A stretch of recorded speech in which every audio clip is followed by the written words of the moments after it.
దేవుని నామానికి మహిమ కలుగును గాక. ఈరోజు మనం సిలువను గూర్చి ధ్యానించబోతున్నాం. సిలువను గూర్చిన వార్త నశించుచున్న వారికి వెర్రితనము గాని రక్షింపబడుచున్న మనకు దేవుని శక్తి అయి ఉన్నది. The power of God. ఏది? సిలువను గూర్చిన వార్త. సిలువను గూర్చి మనం ఎంత వింటామో, ఎంత నేర్చుకుంటామో అంతగా మనము దేవుని శక్తిని పొందుకుంటాం. ఎందుకు ఆ శక్తి? ఆ శక్తి దేనికి? పాపాన్ని గెలవడానికి, లోకాన్ని గెలవడానికి, నీ స్వయాన్ని గెలవడానికి. కల్వరి సిలువ మన విశ్వాసం యొక్క జన్మస్థానం. కల్వరి కొండ మన విశ్వాసం యొక్క జన్మస్థానం, జన్మస్థలం. అక్కడనే మన విశ్వాసం పుట్టింది. మన రక్షణకు కేంద్రము కల్వరి సిలువలో యేసు ప్రభు చేసిన బలియాగము, ఆయన కాచిన రక్తము. అక్కడనే మన విశ్వాసం పుట్టింది. అక్కడ పుట్టని విశ్వాసము నిలబడదు, అది గాలికి కొట్టుకొని పోతుంది. ఎవరైతే యేసుక్రీస్తు యొక్క కల్వరి సిలువ బలియాగమును గుర్తించి అది నా కొరకే, నా రక్షణ కొరకే అన్న ఆ ఆలోచనతో దాన్ని విశ్వసించి వస్తారో వారి యొక్క విశ్వాసము బండ మీద కట్టబడిన ఇల్లు వలె దృఢంగా ఉంటుంది. వాళ్ళు దేవుని కొరకు జీవిస్తారు, యేసయ్య కొరకు ప్రాణాలనైనా అర్పిస్తారు, ఆయన కొరకు దేనైనా వదులుకుంటారు, దేనైనా చేయడానికి సిద్ధపడుతారు. ఎవరి విశ్వాసము? కల్వరి సిలువ దర్శనములో పుట్టిన విశ్వాసము. అక్కడ పుట్టని విశ్వాసము అది అల్ప విశ్వాసముగాను, వ్యర్థమైన విశ్వాసముగాను ఈ లోకం యొక్క గాలిలో, తుఫానులో కొట్టుకుని పోతుంది. కష్టకాలములో, శ్రమల కాలములో మీ విశ్వాసం బలంగా ఉందంటే దానికి కారణము మీ విశ్వాసము సరైన స్థలంలో పుట్టింది. అది కల్వరి సిలువలో పుట్టింది కాబట్టి. ఆమేన్. సో ఈరోజు మనం యేసుక్రీస్తు యొక్క సిలువ బలియాగమును గురించి మనం ధ్యానించబోతున్నాం. అది దేవుని యొక్క ప్రేమకు సాక్ష్యం. దేవుడు మనల్ని ఎంతగా ప్రేమిస్తున్నాడన్న దానికి నిదర్శనము కల్వరి సిలువ బలియాగము. పాపానికి విరుద్ధమైన ఆయన కోపాన్ని, పాపి మీద ఆయన చూపిస్తున్న ప్రేమను, ఈ రెండింటినీ వర్ణించేది, చూపించేది మనకు కల్వరి సిలువ బలియాగం. ఆమేన్. సో ఎవరైతే ఆ కల్వరి సిలువను గూర్చి ఎక్కువగా ఆలోచిస్తారో, ధ్యానిస్తారో, వింటారో వారి జీవితాలు రోజు రోజుకి పరిశుద్ధమవుతాయి, నీతియుక్తముగా మారుతూ ఉంటుంది. కల్వరి సిలువ దర్శనం అనగా దేవుని ప్రేమ దర్శనం. ఆ ప్రేమ దర్శనం నీ జీవితాన్ని మార్చకపోతే ఇక నిన్ను మార్చేదంటూ ఈ లోకంలో మరేదియూ లేదు. పాపం చేసిన మనిషిని శిక్షించడానికి దేవుడు ఒక బెత్తమును తీసుకుని రాలేదు. దానికి బదులుగా ఆ శిక్షను భరించడానికి ఆయన సిలువను ఎత్తుకున్నాడు. నీ శిక్షను, నీ పాపపు శిక్షను భరించడానికి యేసు ప్రభు సిలువను ఎత్తుకున్నాడు. నిన్ను అంతగా ఆయన ప్రేమించాడు. ఆయన ప్రేమ నిన్ను మార్చకపోతే నీ జీవితాన్ని మార్చేది కేదియూ లేదు. ప్రియులారా, బహు శ్రద్ధతో మనం దేవుని యొక్క, క్రీస్తు యొక్క సిలువ బలియాగమును గురించి ధ్యానించుకుందాం. ఈరోజు దేవుడు మనకు అనుగ్రహించిన దివ్య వర్తమానము మత్తయి సువార్త 26వ అధ్యాయము 67, 68. అప్పుడు వారు ఆయన ముఖము మీద ఉమ్ము వేసి ఆయనను గుద్దిరి. కొందరు ఆయనను అరచేతులతో కొట్టి, క్రీస్తు, నిన్ను కొట్టిన వాడెవడో ప్రవచించమనిరి. గెత్సెమనే తోటలో పెట్టి యేసు ప్రభువును అరెస్టు చేశారు. అక్కడి నుండి ప్రధాన యాజకుడైన అన్నా ఇంటికి విచారణ కొరకు తీసుకుని వెళ్ళారు. ఆ తర్వాత ప్రధాన యాజకుడైన కయపా ఇంటికి తీసుకుని వెళ్ళారు. ఆ తర్వాత అతన్ని సన్హెడ్రిన్ సంఘానికి తీసుకుని వెళ్ళారు, అనగా యూదుల యొక్క న్యాయస్థానం, కోర్టుకు తీసుకుని వెళ్ళారు. అక్కడ వెళ్ళి ఆయన్ని దోషిగా తీర్చారు. ఆయనకు మరణశిక్ష విధించాలని వారందరూ ఏకకంఠముతో తీర్మానం చేశారు. వేకువ జామునే ఇవన్నీ జరిగిపోయింది. అలా ఆయన సన్హెడ్రిన్ సంఘములో, అనగా యూదుల యొక్క న్యాయస్థానములో ఆయన నిలబడి ఉన్నప్పుడు కొందరు ఆయన ముఖము మీద ఉమ్మి వేసి ఆయన్ని గుద్దిరి. ఇదే వాక్యమును మార్కు సువార్త 14వ అధ్యాయము 65వ భాగంలోనూ మనం చూడవచ్చును. అక్కడ వాక్యం అంటుంది, యేసుక్రీస్తు ముఖానికి ముసుగు వేసేసి ఆయనను అందరూ గుద్దిరి. ఆయన ముఖం మీద, ఆయన తల మీద ముసుగు వేసేసి ఆయన్ని గుద్దారు. కొందరు ఆయన్ని అరచేతులతో కొట్టిరి. ఆయన యొక్క చెంప మీద అరచేతులతో కొట్టారు. కొట్టేసి, క్రీస్తు, నిన్ను కొట్టిన వాడెవడో ప్రవచింపు, నిన్ను కొట్టిన వాడెవడో ప్రవచింపు. నువ్వు గొప్ప ప్రవక్తవు కదా, నీకు సమస్తము తెలుసునని చెప్పినారే, సో ఇప్పుడు చెప్పు, నిన్ను కొట్టింది ఎవరో చెప్పుము. నువ్వు ప్రవక్త అయితే, నువ్వు నిజమైన ప్రవక్త అయితే నిన్ను కొట్టింది ఎవరో చెప్పుము. క్రీస్తు, నిన్ను కొట్టిన వాడెవడో ప్రవచింపుమనిది. క్రీస్తు, నిన్ను కొట్టిన వాడెవడు? యేసయ్యా, నా అంతరాత్మ అడుగుతున్నది, యేసు, నిన్ను కొట్టింది ఎవరయ్యా? నిన్ను కొట్టింది ఎవరు?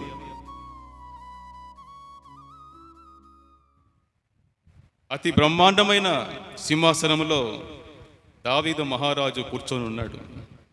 రాజమగుటము ధరించుకొని గంభీరముగా సింహాసనం ముందు కూర్చొని ఉన్నాడు.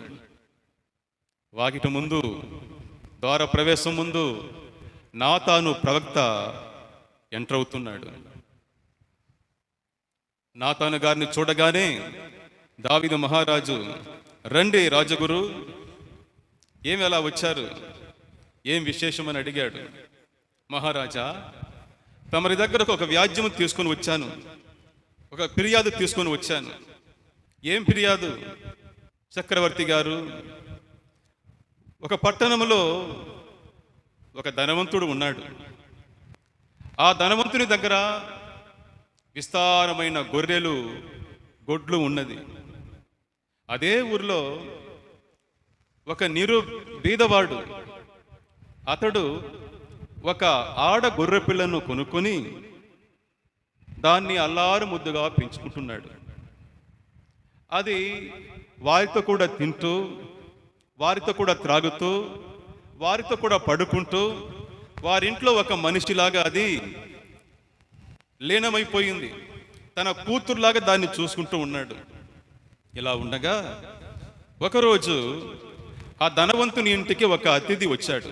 అతనికి వండి పెట్టేదానికి తన దగ్గర ఉన్న విస్తారమైన గొర్రెల నుండి, గొడ్ల నుండి ఒకదాన్ని తీసుకోక ఆ ధనవంతుడు ఏం చేశాడంటే, ఆ బీదవాడు పెట్టుకుని ఉన్న ఆ ఒక్క ఆడ గొర్రె పిల్లను లాక్కుని వచ్చి దాన్ని కోసి వండి అతిథికి పెట్టాడు. ఇది న్యాయమా అని అడిగాడు. ఇది న్యాయమా? ఆ విషయం వినగానే మహారాజు దావీదు యొక్క ముఖము కొలిమిలా మండుతున్నది. కన్నెర్ర చేసుకొని దావీదు అడుగుతున్నాడు, ఎవరది? అలాంటి కిరాతకమైన పని చేసిన వాడు ఎవడు? నా రాజ్యంలో ఇంతటి కనికరము లేని పనిని చేసిన దుర్మార్గుడు ఎవడు? వాక్యం ఉంటుంది, బహుగా కోపించి, భయంకరమైన కోపం వచ్చింది దావీదుకు. ఎవడు వాడు? వాడు తప్పకుండా మరణ పాత్రుడు, వాడికి మరణమే శిక్ష. నాతాను గారు, ఎవరు అలాంటి దుర్మార్గపు పని, కిరాతకమైన పని, కనికరం లేని పని చేసిన వాడు ఎవడు? చెప్పండి, ఎవడు? ఎవడు? నువ్వే, ఆ మనిషి నువ్వే అన్నాడు. దావీదు సింహాసనం గడగడ వణికిపోయింది. నువ్వేరా అది? ఎక్కడో గొర్రెలు మేపుకుంటూ నిన్ను తీసుకొని వచ్చి దేవుడు ఏం చేశాడు? సింహాసనాన్ని ఇచ్చాడు, నిన్ను రాజుగా చేశాడు, సౌలు యొక్క కుటుంబాన్ని అంతా నీకు ఇచ్చాడు. అది చాలు అనుకుంటే నీకు ఇంకా ఆయన అడిగుంటే ఇచ్చుండేవాడు. కానీ నువ్వేం చేశావు? నీ దగ్గర నమ్మకంగా పని చేస్తున్న సైనికుడు ఊరియాను చంపి హత్య చేసి వాని యొక్క భార్యను తీసుకున్నావే. ఆ కిరాతకుడు నువ్వే, ఆ దుర్మార్గుడు నువ్వే. యేసు, నిన్ను కొట్టిన వాడెవడు? యేసును కొట్టింది ఎవరు? వాడెవడో నాకు చెప్పండి. నా ప్రభువుని ఎవరు కొట్టింది? వాడి పేరేమిటి? వాడెవరో నాకు చెప్పండి. వాడు నరికి పోగులెడతాను. నా ప్రభువుని ఎవరు కొట్టింది? నువ్వే కొట్టింది. క్రీస్తు, నిన్ను కొట్టిన వాడెవడు అని అడుగుతున్నావే. నువ్వే కొట్టింది. ఆయన్ని కొట్టింది నువ్వే. నీ పాపములే యేసయ్యను కొట్టింది. వాక్యం అంటుంది, యెషయా గ్రంథము 53వ అధ్యాయము 5-6లో, మన దోషమును బట్టి ఆయన నలగగొట్టబడెను, మన అతిక్రమ క్రియలను బట్టి అతడు గాయపరచబడెను. సోదరుడా, సోదరి, క్రీస్తును కొట్టిన వాడెవడని అడుగుతున్నావే. నువ్వే ఆయన్ని కొట్టింది. నీ పాపములే ఆయన్ని కొట్టింది. ఆమేన్. నీ పాపములే, నీ దోషములే. నువ్వు ఎప్పుడంతా పాపం చేశావు అప్పుడంతా యేసయ్యను కొట్టావు. యేసయ్యను కొట్టావు. ఆ తండ్రి ఒక తాగుబోతు. వారానికి ఒక రోజు 2 రోజులు పనికి పోతాడు. ఆ తర్వాత బాగా తాగేసి ఊరు తిరుగుతాడు, లేక ఊరి మధ్యలో ఉన్న రచ్చబండ మీద పడుకొని నిద్రపోతూ ఉంటాడు. పనికిరాని కథలు మాట్లాడుకుంటూ కూర్చొని ఉంటాడు. అతని కొడుకు, అతని భార్య ఇంటి కార్యం అంతటిని చూసుకుంటూ ఉంటారు. ఒకరోజు ఆ కొడుకు, నాయనా, నేను బడికి వెళ్తున్నాను, ఈరోజు పరీక్ష ఉంది, నేను పరీక్ష రాసిన మధ్యాహ్నానికి వచ్చేస్తాను. అమ్మ ఒక ముఖ్యమైన పనిగా ఊరు వెళ్తా ఉంది, సాయంత్రం అయిపోతుంది రావడానికి, కాబట్టి ఆవులను తోలుకొని పోయి మేపుకుందా అని చెప్పి నాయనకు చెప్పేసి బడికి వెళ్ళాడు.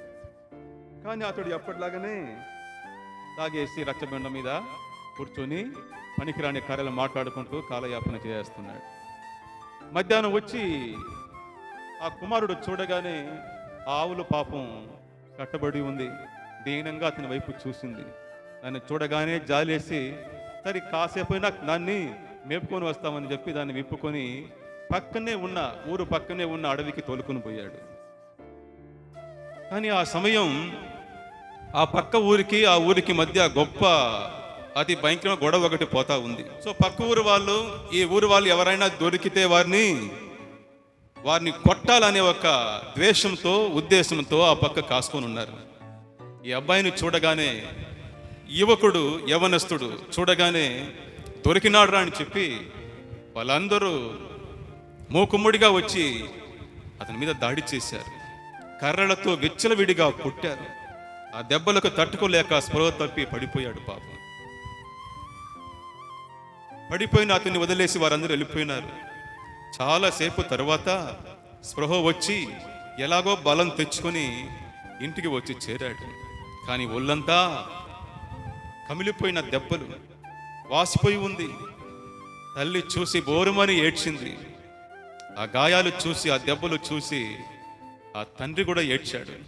అతడు అన్నాడు, నేను సరిగ్గా ఉండుంటే నా కొడుకు ఈ పరిస్థితి వచ్చుండేదా?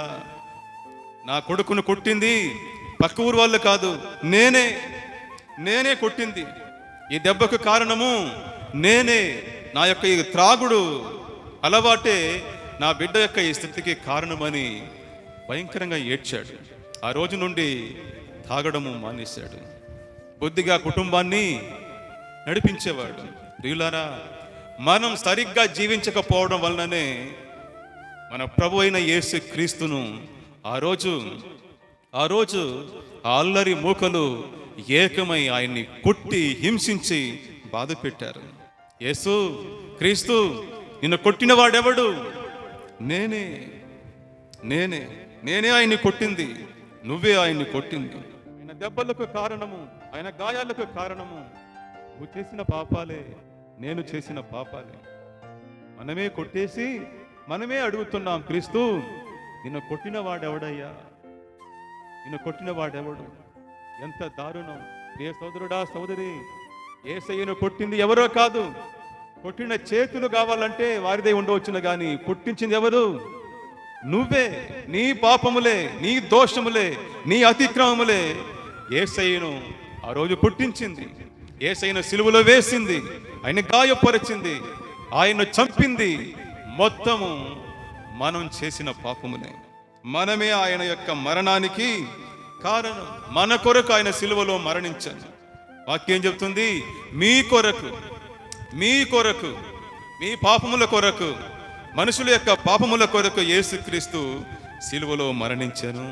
ప్రియ సోదరుడా, సోదరి, నువ్వే యేసయ్యను కొట్టింది. పోనీ ఇంకోసారి కొట్టకు, ఇంకోసారి కొట్టొద్దు. ఒకసారి యేసయ్యను కొట్టావు, కొట్టి చంపావు. నీ పాపములు యేసయ్యను కొట్టించింది, చంపించింది. ఆయన మరణానికి కారణం నీ పాపములే. చాలు. ఒకసారి కొట్టావు, ఇంకోసారి యేసయ్యను కొట్టొద్దు. అది మహాపాపం, అది మహాపాపం. ఇజ్రాయేలు ప్రజలు ఐగుప్తు నుండి బయలుదేరి అరణ్య మార్గంలో పయనిస్తూ వారు కనాను వైపు వెళ్తున్నారు. ఒకనొక చోట్ల వారికి నీళ్లు లేకుండా పోయింది. దాహం కొరకు ప్రజలు తప్పిస్తున్నారు. మోషే కాస్త టెన్షన్ అయ్యాడు, దేవునికి ప్రార్థన చేశాడు. దేవుడు చెప్పాడు, మోషే, అదిగో అక్కడ బండ ఉంది కదా, ఆ బండతో మాట్లాడమన్నాడు. ఆ బండతో మాట్లాడు, అది నీళ్ళని ఇస్తుందని చెప్పాడు. కానీ వారి మీద ఉన్న చిరాకుతో, కోపంతో మోషే ఏం చేశాడు? వెళ్ళి ఆ బండను కొట్టేశాడు. తన దగ్గర ఉన్న రాడుతో కొట్టేశాడు. నీళ్ళేమో వచ్చింది, కానీ దానితో కూడా మోషేకు శిక్ష వచ్చింది. మోషే, నేనేం చెప్పాను నీకు? ఆ బండతో మాట్లాడమని చెప్పాను. నువ్వేం చేశావు? కొట్టేశావు. గుర్తుంచుకో, నువ్వు కనానుకు వెళ్ళలేవు.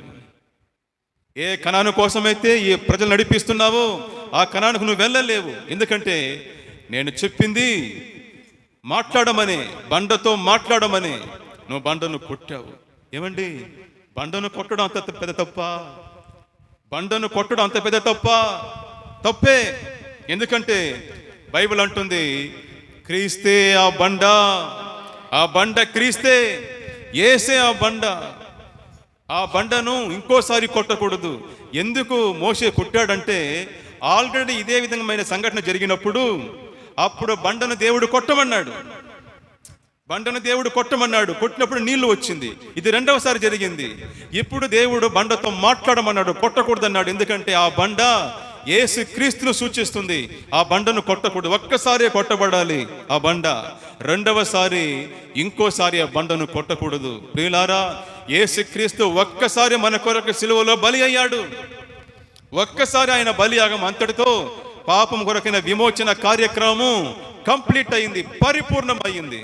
ఇంకోసారి ఆ బండను కొట్టకూడదు. అలా కొడితే అది మహాపాపము. యేసయ్యను ఇంకోసారి కొట్టకూడదు. చాలా మంది క్రైస్తవులు యేసు క్రీస్తును ఇంకా ఇంకా మరోసారి, రెండవసారి కాదు, మూడవసారి, నాలుగవ సార్లు అంటూ అనేక సార్లు ఆయన కొడుతూనే ఉన్నారు. క్రైస్తవుడా, నువ్వు రక్షింపబడిన తర్వాత, ప్రభువుని నమ్ముకున్న తర్వాత నువ్వు మరలా మరలా బుద్ధిపూర్వకంగా నువ్వు పాపం చేస్తే నువ్వు యేసయ్యను సిలువకు వేసి కొడుతున్నావు. చూడండి, హెబ్రీయులకు రాసిన పత్రిక 6వ అధ్యాయము 4 నుండి 6. ఒక్కసారి వెలిగించబడి, అనగా రక్షణ పొంది బాప్తిసం తీసుకున్న తర్వాత దేవునికి విరుద్ధమైన కార్యం చేసే వాళ్ళందరూ యేసయ్యను మరలా సిలువలో కొడుతున్నారు. సిలువలో కొట్టి ఆయన్ను బాహాటంగా అవమానపరుస్తున్నారు. యేసయ్యను అవమానపరుస్తున్నారు. బండను మరోసారి కొడుతున్నారు. గుర్తుంచుకోండి, వారు పరలోకానికి వెళ్ళలేరు, పరలోక రాజ్యానికి వెళ్ళలేరు. మోషే లాంటి భక్తుడికే దేవుడు అవకాశం ఇవ్వలేదు. మోషే ఎంత గొప్ప భక్తుడు, దేవుని కొరకు సమస్తాన్ని విడిచిపెట్టిన వాడు. అలాంటి భక్తుడు యేసయ్యను మరోసారి కొట్టాడని చెప్పి, ఆ బండను మరోసారి కొట్టాడని చెప్పి కనానుకు వెళ్ళేదానికి దేవుడు పర్మిషన్ ఇవ్వలేదు. మోషే గోజారాడు చనిపోక ముందు, ప్రభువా తండ్రి ఒక్కసారి నాకు కనాను చూపించు నాయనా, ఆ పాలు తేనెలు ప్రవహించే దేశమును ఒక్కసారి నువ్వు చూడనిమ్మని గోజారాడు. దేవుడు అన్నాడు, మోషే గతం కథం అన్నాడు. అంతే. దాని విషయంగా మరోసారి మాట్లాడొద్దు. నా కుమారుడిని మరోసారి కొడితే అలాంటి వారికి పరలోక రాజ్యము లేదు. ఏమండి, యేసయ్యను సూచించే బండను కొడితేనే మోషే లాంటి భక్తుడికి అంత పెద్ద శిక్ష పడిందంటే, మనం డైరెక్ట్గా యేసయ్యనే కొడుతున్నామే, డైరెక్ట్గా యేసయ్యనే అవమానపరుస్తున్నామే. మన క్రియల ద్వారా, నడవడికల ద్వారా, పాపము ద్వారా, మన యొక్క అవిశ్వాసపు కార్యము ద్వారా యేసయ్యను మరలా సిలువలో కొడుతున్నామే. మరి మనకి ఎలా విమోచన దొరుకుతుంది? యేసయ్యను సూచించి ఆ బండను కొడితేనే ఇంత పెద్దగా దేవుడు కోపించినప్పుడు డైరెక్ట్ నువ్వు యేసయ్యను కొడుతున్నావే, అది ఎంత పెద్ద మహాపాపము, ఎంత భయంకరమైన కార్యమో ఆలోచించుకో. యేసయ్యను మరోసారి అవమానపరిస్తే, ప్రియ సోదరుడా సోదరి, నువ్వు అబద్ధం చెప్పినప్పుడల్లా యేసయ్యను మరోసారి సిలువలో కొడుతున్నావు. నువ్వు చెడ్డ విషయాల్లో చూచేటప్పుడంతా యేసయ్యను మరలా సిలువలో కొడుతున్నావు. నువ్వు పాపం చేసిన ప్రతిసారి ఓ క్రైస్తవుడు రక్షణ పొందిన తరువాత పాపం చేస్తే, అది ఏ పాపమైనా ఉన్ని, దేవునికి విరుద్ధమైన కార్యం చేస్తే వాళ్ళందరూ యేసయ్యను మరలా సిలువలో వేసి కొట్టి అతన్ని బాహాటంగా అవమానపరుస్తూ ఉన్నారు. చాలా దారుణం అది. కృతజ్ఞత లేని మనసు అది. దేవుని ప్రేమను లెక్కించలేని కఠిన హృదయం అది. ఆమేన్. కఠిన హృదయం అది. అనేక సంవత్సరాల క్రితం న్యూస్ పేపర్లో వచ్చిన ఒక కథనాన్ని చదివి నేను చాలా చలించిపోయాను. చెన్నైలోని కమిషనర్ ఆఫీస్కి ఒక వృద్ధ దంపతులు ఒకరోజు వచ్చారు. వాళ్ళ ముఖమంతా వాసిపోయి ఉంది, వారి కళ్ళంతా కన్నీళ్లతో నిండిపోయి ఉంది. వాళ్ళు వచ్చి కమిషనర్ని కలిశారు. వాళ్ళని చూడగానే చలించిపోయిన కమిషనరు, పోలీస్ కమిషనరు, ఎవరండి మీరు, దేనికోసం ఇక్కడికి వచ్చారని అడిగారు. అప్పుడు వాళ్ళు చెప్పారు, సార్ నేను ఒక ప్రైవేట్ కంపెనీలో పనిచేస్తున్నాను, రిటైర్డ్ అయిపోయి నాకు వచ్చిన డబ్బుతో నా భార్య దగ్గర ఉన్న బంగారాన్ని కూడా అమ్మివేసి దానితో కలిపి చెన్నైలో ఒక ఇల్లు కొనుక్కున్నాం. కొంత డబ్బు తక్కువ పడింది, దాన్ని మా ఒక్కగొనక కొడుకు ఇస్తానని చెప్పి వాడు ముంబైలో ఒక గవర్నమెంట్ ఆఫీసులో పనిచేస్తూ ఉన్నాడు. ముంబైలో నేను ఆ డబ్బు ఇస్తాను, ఆ జాగా నా పేరు మీద, ఆ ఇల్లు నా పేరు మీద రాసి పెట్టండి, నేను లోన్ తీసి ఇస్తానని చెప్పాడు. మేము అట్నే రాసి పెట్టాము. ఆ డబ్బు ఇచ్చాడు, కానీ ఆ తర్వాత ఆ ఇంట్లో మమ్మల్ని వాడు ఉండనీయలేదు. మమ్మల్ని వాడితో కూడా ముంబైకి తీసుకుని వెళ్ళిపోయినాడు. కానీ మేము అతనికి భారం అనుకున్నాడేమో కానీ మాకు సరిగ్గా అన్నం పెట్టేవాడు కాదు. మమ్మల్ని ఇంటి బయటనే పడుకోబెట్టేవాడు. చలిలో కూడా మేము బయటనే పడుకొని ఉన్నాం సార్. అప్పుడు నా భార్యకు వాళ్ళ నాయన ఆస్తి నుండి కొంత డబ్బు వచ్చింది, దాన్ని కూడా చేజెక్కించుకోవాలని చెప్పి తొందర పెడుతూ ఉన్నాడు. ఆ ఇంటి బాడుగా తీసుకుంటున్నాడు. ఇంట్లోనూ మాకు సరిగా అన్నం పెట్టేది లేదు, ఇంటి బయటనే మమ్మల్ని ఉండనిస్తున్నాడు. ఈ డబ్బును కూడా లాక్కోవాలని తొందర పెడుతూ మమ్మల్ని కొడుతున్నాడు సార్, తన్నుతున్నాడు సార్. ఆ నొప్పి భరించలేక మీ దగ్గరకు వచ్చాం. వయసైన కాలంలో మేము ప్రశాంతంగా ఉండేదానికి ఒక చోటును మాకు ఎలాగైనా ఇప్పించండి అని చెప్పి కమిషనర్కి ఫిర్యాదు చేశారు. అలా చెప్తూ ఆ తండ్రి అన్నాడు, సార్ వాడు చంటి బిడ్డగా ఉన్నప్పుడు వాడిని ఎత్తుకొని ముద్దాడుతున్న వేళ కాలుతో తన్నుతాడు, అప్పుడు సంతోషంగా ఉండింది సార్. ఇప్పుడు ఎదిగి పెద్దవాడైన తర్వాత ఇప్పుడు మమ్మల్ని తంతా ఉన్నాడు, నొప్పేస్తుంది సార్, భరించలేకపోతున్నాం, మాకు ఏదైనా సహాయం చేయండి సార్. ప్రియులారా, ఈరోజు యేసు ప్రభు కూడా క్రైస్తవులు చేసే పాపాలను చూసి ఆ విధంగానే ఏడుస్తున్నాడు. మనం చేసే ప్రతి పాపము యేసయ్యను బాధిస్తూ ఉంది. అన్యులు చేసే పాపాలు కాదు, క్రైస్తవులు చేసే పాపాలు, దేవుడిని నమ్మిన తరువాత వారు చేస్తున్న పాపాలు యేసయ్యను చాలా కదిలిస్తుంది, చాలా బాధ పెడుతుంది. ఆయన దాని విషయమై ఏడుస్తూ ఉన్నాడు. ఆయన ఈరోజు మనతో మొరపెట్టుకుంటున్నాడు, నన్ను మరలా కొట్టకండి, నన్ను మరలా కొట్టకండి, నేను భరించలేను, ఆల్రెడీ మీకోసము కొట్టబడ్డాను, అది మీకోసం, మీ రక్షణ కోసమని ఎంతోగానో భరించాను. రక్షణ పొందిన తర్వాత కూడా మీరు నన్ను కొడుతున్నారే, ఈ నొప్పి నేను భరించలేకపోతున్నాను, ఈ బాధను నేను సహించలేకపోతున్నాను, నా ప్రియుడా, నా ప్రియ బిడ్డ, నన్ను కొట్టకండి అని చెప్పి యేసు మనతో మొరపెట్టుకుంటున్నాడు. లూకా సువార్త 19:41, మత్తయి సువార్త 23:37లో యేసు క్రీస్తు జెరూసలేం పట్టణాన్ని చూసి ఏడ్చాడు. హోసన్న ఊరేగింపు తర్వాత ఆయన జెరూసలేం పట్టణాన్ని చూసి ఏడ్చాడు.